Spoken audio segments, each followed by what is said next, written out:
उल्लासनगर में dumping ground के pass 7 साल के बालक का पैर कुचला।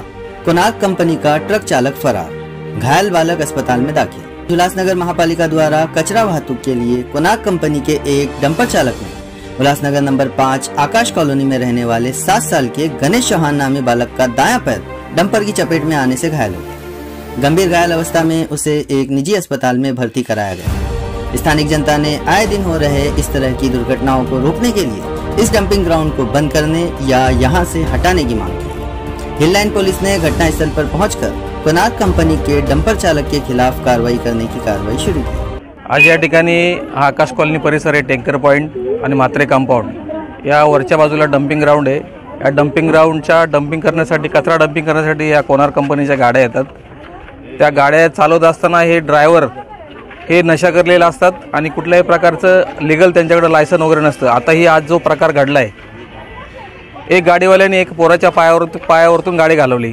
आता पोरगा लहान आला, गाडीवाल्याला दिसत नाही का? असं पण नाही का हायवे रोड आहे, हा छोटाच रोड आहे, बाजूला डंपिंग ग्राउंड आहे आणि त्यांनी त्याच्या मुलाच्या पायावर, आईवडिलांचा एकुलता एक मुलगा आणि त्याच्या पायावर ती गाडी घालवली। आज त्या मुलाची परिस्थिती आपण कंडिशन पाहिली त्या पायाची, प्रत्यक्षात जर फोटो आपण पाहिला खूप जबरदस्त एवढं दुखापत झाली त्याला की त्याचा पूर्ण हड्डी त्याची बाहेर आलेली आहे। मला एकच सांगायचं आहे, गेली 10 वर्षापूर्वी हा जो डंपिंग ग्राउंड या ठिकाणी आमच्या सर्वसामान्य लोकांच्या वरती लादला, कारण की डंपिंग ग्राउंड जिथे होत असतो तिथं वस्ती नसती, पण हा भर वस्तीमध्ये डंपिंग ग्राउंड ह्या महानगरपालिकेने चालू केला आहे कोनार्क कंपनीच्या माध्यमातून।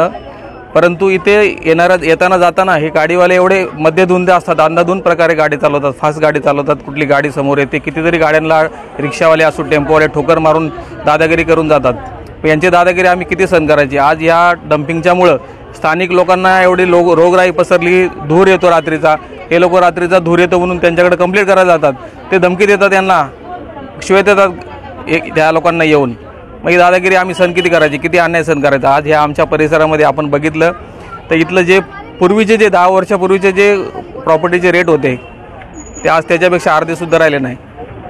मग गायकवाड पाड्याला पूर्ण ह्या डंपिंग ग्राउंडवाल्यांनी आणि महानगरपालिकेने बकास करून टाकलेलं आहे। आयुक्त साहेबांना मी एवढीच विनंती करेन, लवकरात लवकर या डंपिंग ग्राउंडचा बंदोबस्त करा। या कोनार्क आणि ही जी घटना आज घडली, संबंधित कोनार्क कंपनी असू द्या, ड्रायव्हर असू द्या, सगळ्या यांना प्रत्येकावरती गुन्हा दाखल झाला पाहिजे आणि यांना कडक शासन झालं पाहिजे, आणि जेणेकरून की स्थानिक रस्त्यावरून येताना गोरगरीब लोकांची जाण ठेवून तुम्ही गाड्या चालवा। आता जोपर्यंत याच्यावर गुन्हा दाखल होत नाही तोपर्यंत त्यांची एकही गाडी इथे येऊन देणार नाही, असे स्थानिक लोकांनी ठरवलेलं आहे। बस, जय हिंद।